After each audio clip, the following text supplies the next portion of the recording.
What's up, guys? Welcome back to another video of SCP.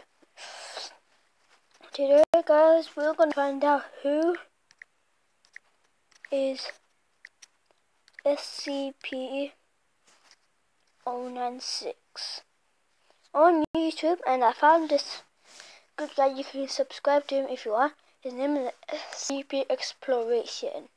Many villages and cities and causes massive. Let's start. SCP-096 prominently featured in the famous SCP Containment Breach game. It's famous for the extremes it is capable of when looked at.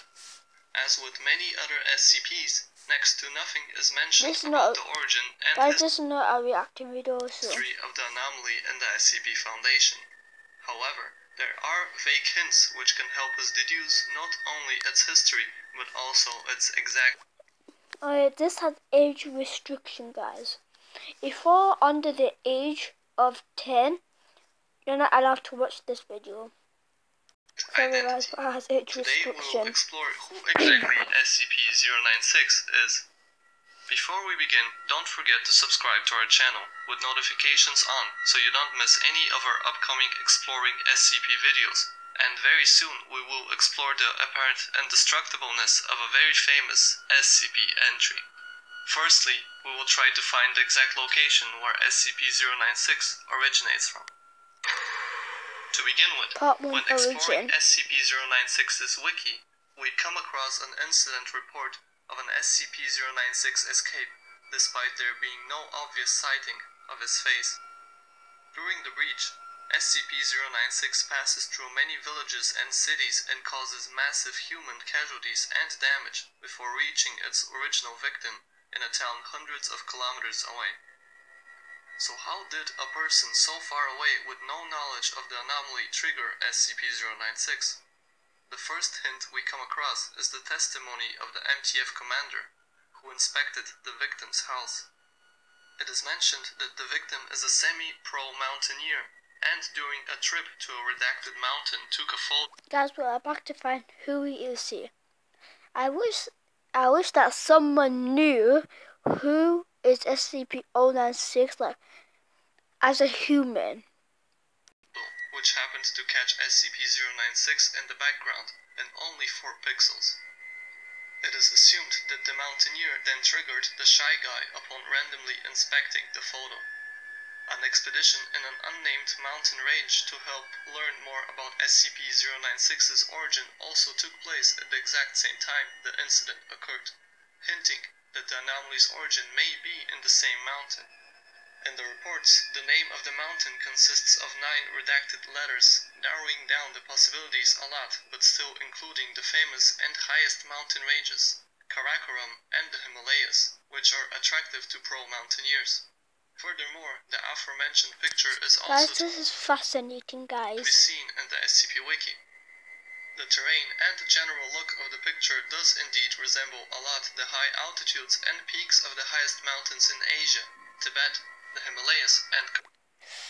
So SCP, guys, on SCP-096 is from Asia, in the Himalayas. That's crazy, guys. A little bit crazy. Furthermore, the tall peaks seen in the background appear very similar to Mount Everest when viewed north.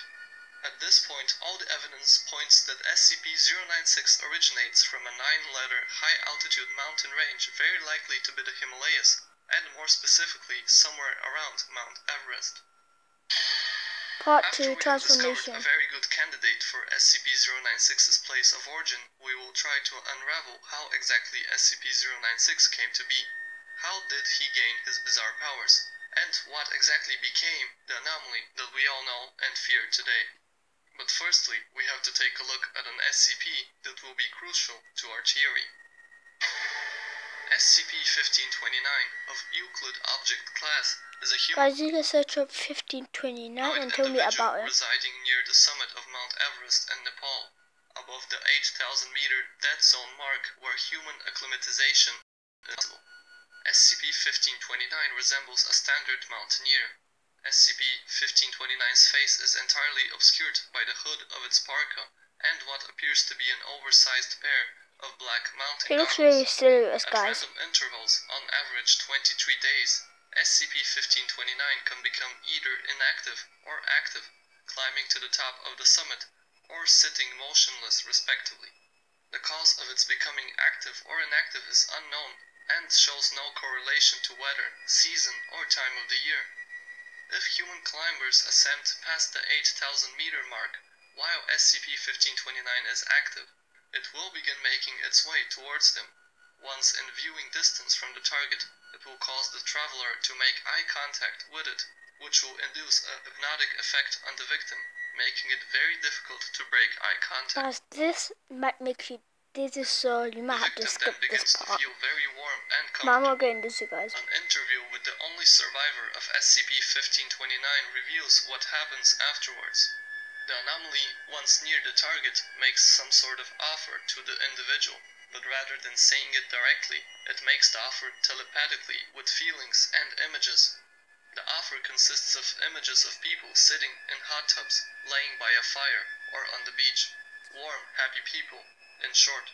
Since every other Guys, I have encounter no with idea SCP why does that have to be has to resulted do in with death, it 1529. seems like the offer, which appears incredibly hard to resist, is a quick, calm, and peaceful death.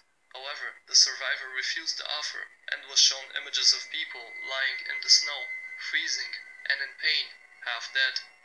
One specific victim was shown to the survivor, George Mallory, one of the first mountaineers to come close to climbing the summit in the year 1924, who the survivor Guys, tell me in the comment section down below if he's SCP-106. recognized.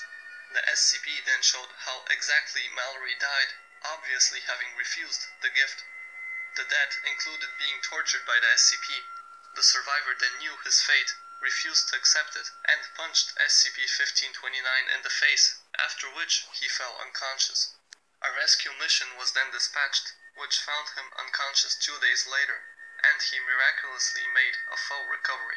From the interview, we know that the survivor encountered SCP-1529 only a few minutes after leaving the summit, which meant he was still at the altitude of about 8,800 meters when he fell unconscious. Staying alive while unconscious at that height for 2 days is literally impossible, and nothing close to that has ever been recorded. And since we assumed that the gift of 1529 is a fast and pleasant death, we can only assume that refusing it leads to a prolonged torture. Guys, tell me about 1529, like information that people would need, not like boring information. Dying would be a better option. Maybe 1529 actually prolongs the life of its victims to make them suffer more before killing them, and only this can explain the unlikely survival of the person. Now let's go back to SCP-096. If we Looks so creepy, guys. assume his place of origin is Mount Everest, he would have surely at some point come in contact with SCP-1529. And what if SCP-1529 is actually the source of its anomalous powers? There are very close similarities between how both SCPs function. SCP-1529 puts you in a trance when you see him, and SCP-096 attacks you if you see him.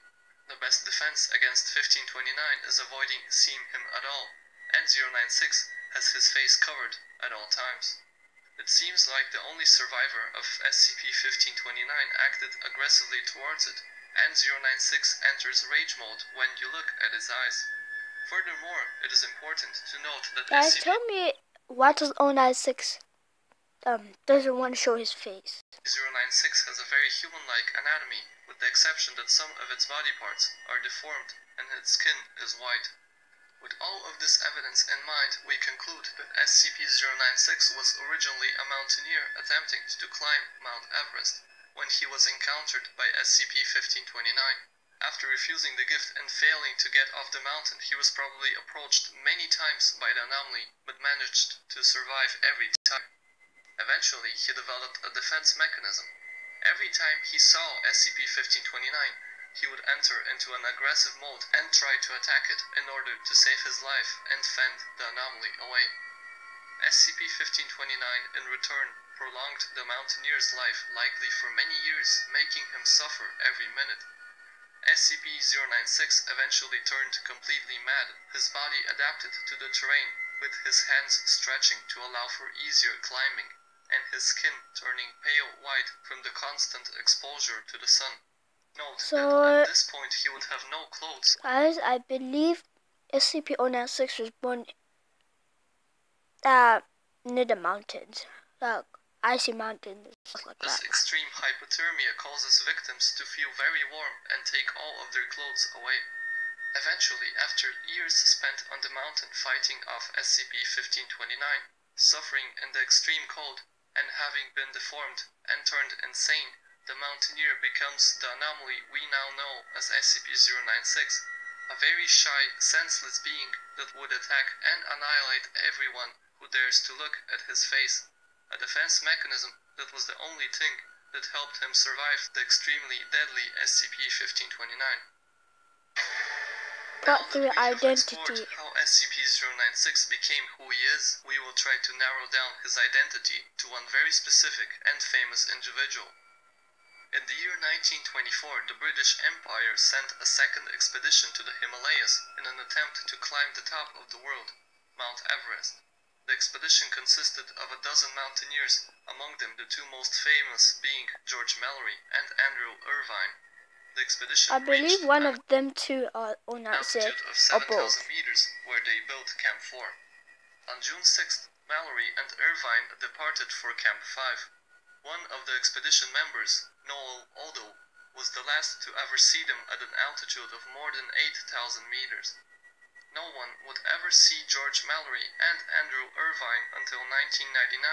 75 years later, when Mallory's body was discovered by a research expedition alongside many of their possessions. However, Irvine's body was nowhere to be found despite the two mountaineers being together at all times. Furthermore, from the Foundation Wiki we know that Mallory was encountered by SCP-1529, so it is safe to assume that Irvine was encountered as well. However, images of him were not shown to the sole survivor of SCP-1529. A few more important things to note. Firstly, no other Everest climber would go missing at that altitude for another 40 years. Secondly, when Mallory's body was found, his skin was completely white, similar to that of SCP-096, due to the sun's effect. Lastly, in one of his letters to his family, George Mallory says about Andrew Irvine, he could be relied on for anything except perhaps conversations, implying that Irvine is very shy. So far, we assume that SCP-0... Bye guys. I'm back guys. I got rudely interrupted, so let's carry on. 96 is an Everest mountaineer whose body was never found, and who spent decades on the mountain top in order for his body to deform. Given all that and the evidence about the British expedition we explored, we conclude the most likely candidate for 096's identity is actually Mallory's partner, Andrew Irvine. Here's all the evidence. Guys, Andrew Irvine is SCP-096. So how did SCP-096 get to the SCP Foundation? I think we might find out on this video. We have so far. Part We 4 learned summary. from Mallory that Irvine is very shy, similar to 096's nickname, the Shy Guy.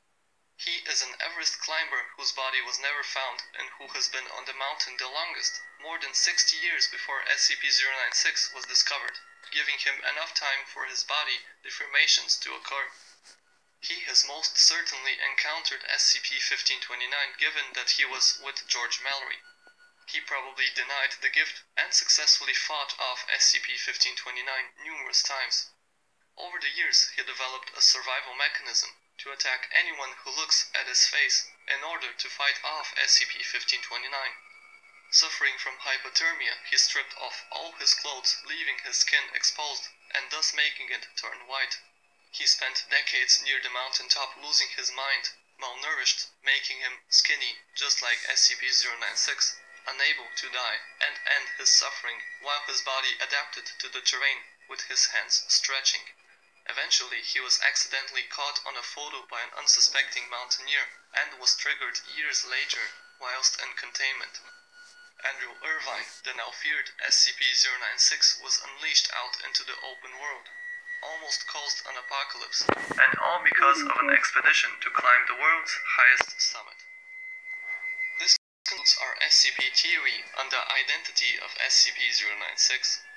Do you think our theory fits into the SCP lore?